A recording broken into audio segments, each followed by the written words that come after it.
Okay, we're here with another spraying video. I'm going to make this quick because I've done many of these in the past, but I thought I would point out in this first batch here kind of the difference between some of the different brands of inks, okay?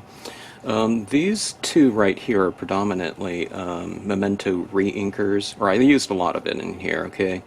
And you can see how it kind of dries on glossy cardstock.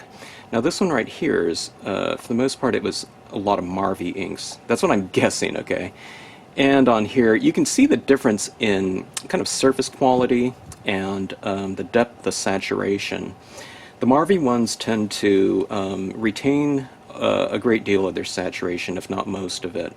And the other ones can dry kind of dull. Alright, but that's all kind of a moot point if, you know, what I suspect will happen with the spraying of my all scenes with some kind of clear coat. Okay, now this one happens to be the UV resistant clear by Krylon. I've used Krylon Crystal Clear, different polyurethane sprays, spray fixes, workable fixatives, okay.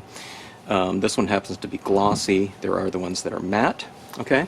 Now that look right there in kind of that less, you know, kind of a deeper saturation of the colors looks pretty good too. I do like that kind of flatter look sometimes, and maybe, you know, I could spray something like that if I want that look to go with a matte spray. In fact, I think I'm going to supplement this spray with a matte spray sometime because I don't want everything glossy, especially if I stamp something on matte paper. Maybe I want to retain that quality, but let's see what this does here, and I hope this shows up on camera.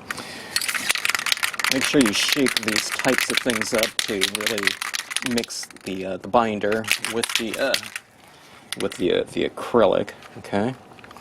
All right. Let's start off with this one right here.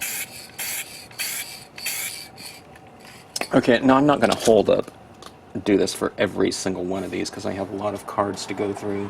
But let's take a look at the difference here. Okay. Can you see the difference between the left and the right side? The left side I just sprayed, and the right side not. Look how much darker, and the actual hue, the color seems to have changed a little bit, hasn't it? So I think that the left side is kind of a little bit more indicative of what that scene looked like when this was freshly stamped, okay? It looked more along the spirit of that. I don't think it's changing the inks, you know, when you do this. It's just kind of restoring it to kind of what they look like. I don't know, maybe in their purest form or whatnot, you know, when they're freshly applied and wet. Now the UV aspect of these, I don't know kind of what that would actually do to a scene in terms of, can you see that right there? I don't know if you can tell the difference if I don't move it, but I would say that that's quite a bit darker. But yeah, the UV, I just figured, gives it a little bit of an extra protective coating. Now this one right here, you can't really tell too much of a difference from that to that, because that was already fairly saturated, but here in person I can tell a little bit of a difference. Now this one right here really looks quite anemic in some areas. Let's see what this does. The trees, the darkest things, really stand out. Now, I'm going to lose some of my rays in there because those are fairly delicate, and I do have to give this a pretty good coating just to bring out those trees again, but maybe I'll stop right there. I won't go over this area too much because it's really, I'm losing some of that pigment ink application. I can still see it in here a little bit, but I don't know, you can always layer it maybe and go with a little bit more pigment ink in there, and then spray it again very lightly so you get the benefit of the thicker spraying to achieve that deeper saturation, but then you can build up all those little kind of more delicate applications of, say, something like a pigment ink. Alright, let's do this one right down here. My tree trunks down here look rather anemic. The top portion up there looks pretty good though still, but let's see what this can do. Can you tell the difference between this left trunk here? Let me go ahead and hold this one up. When I get into these other batches, I'm not going to keep doing this because I want to get out of it. It's a little bit breezy out here. See the difference between that tree and that one right there. Okay, it's a little bit glary. and it's really windy, so I gotta be careful about this. This does dry fairly quickly, but see that saturation right there? And there we go. There and there. Okay.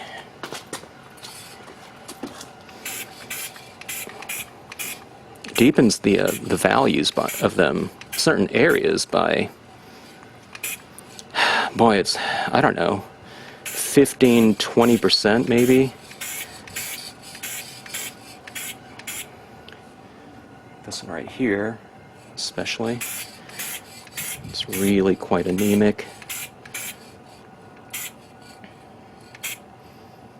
Alright, now I'm going to do this in batches because I need to take this inside so that when the wind kicks up, it doesn't land on each other and then it's like sticking like glue, you know, that acrylic before it dries. It doesn't take too long. It just depends on kind of the humidity of your area and whatnot, but some dry faster than others, and it just depends on how thick of a coating you put on there. Standard spray painting kind of technique applies to it. You want to spray usually about a foot away or so, you know, just depending on, I don't know how much you want to apply, but usually go off the scene and then on. Don't start spraying it like this and then move, otherwise you're going to get a big blob of it unless you are far enough away. Okay, but when you spray these and that acrylic is wet, you know, when it's drying on there, it looks really saturated, and that's what that's the saturation that it will retain, provided you don't have it on display in a refrigerator or something like that, or out in sunlight where it could fade again. But as far as just the retention and the recovery of that deeper saturation, you know, this works really well for that, or any kind of spray. Some people use hairspray. Okay, first batch done. Okay, I didn't take this, and I'm just going to let that kind of set off to the side. Let's go this one. This one really got quite anemic looking. Look at that saturation there. It's really brought back a lot of recovery. So this is what I always mention, and you know, people that are asking about paper types. There are different characteristics of the combinations that you might use in terms of ink brand and the amount of ink that you use of those brands in combination with whatever paper you're using. But this is, you know, any of this type of spray can be a, you know, really good equalizer in that whole dynamic. It's not going to show as much on that one because it's so much lighter in value, so you know, the intensity isn't quite apparent. But in a very minimal kind of value like that, it can bring out, it can kind of maximize whatever intensity that you can achieve with that value and brightness of media. Okay, this one right here stands to benefit quite a bit because it's very dark, and so therefore there's probably a lot of ink that's been laid down on there. It didn't get too much darker because it was really dark, but I can see kind of the intensity of the base layer colors kind of showing through a little bit more, so it's a little bit more transparent of a coating. Okay, let's see these two right here. These longer ones.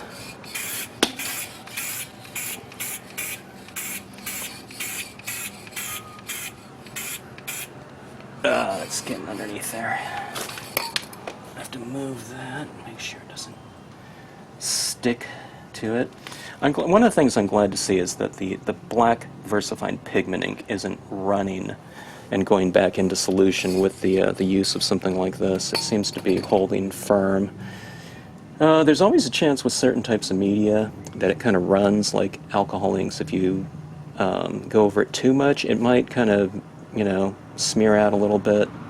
Hard to say, but there's always that possibility because the binder in this, you know, whatever thing that keeps the acrylic in solution could go into that alcohol and make it run. It dries fairly quick, so it's not going to be like spreading out over like hours or something like that, or even, you know, a half an hour or 15 minutes usually, but I don't know, you want to, you know, kind of be careful about that and experiment around. Okay, let's see if I can just move this out of the way here. Really, the wind is kind of your enemy when you know, spraying here like this. All right, this one's you know, can really benefit from good spraying because that amount of saturation I laid down on there. So it's kind of nice to be able to do this and witness the scene as you kind of intended it to be and what you thought you had when it was wet when you were doing it. This one right here really looks quite anemic, okay? And it's because it's fairly minimal, but I'm using a different brand of inks, but we can recover the beautiful saturations that it can be when freshly applied or wet, okay? Let's go with this one here. I'm doing this upside down just so I can spray it, reach it, but that sky there can really benefit from additional tone. The contrast really comes out again with the use of that. All right.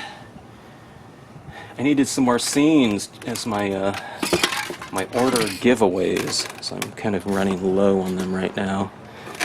Okay, so here's my two fairly recent videos right here. All of these are pretty recent videos, but this one right here was kind of a make this from this type of thing, from a mess. I really liked how they came out. But I really spent time on these ones because the idea was to kind of maximize a mess. So I did take my time to add in quite a few tones and layers of color over the top of it. Pigment ink, white pigment ink. Oops, I got a blob of this acrylic here. Sometimes it starts building up on the edge there, so you have to kind of watch for that. But it's clear, so... But look at that saturation. It's really quite nice. In the end result, I got to be careful not to, you know, drop that into it. Okay, so that's the latest batch there. A lot of different cards, and I don't know, it's kind of just fun to do that and watch it transform. I don't know if it's quite as fun as watching something like embossing powder, you know, kind of raise and whatever, solidify or whatnot, but it is kind of fun. It's kind of like something like that in terms of watching the colors really kind of brighten up and saturate, and I don't know, kind of the range of contrast widen when you do something like this. Okay, anyways, thanks for watching. Hope you enjoyed it.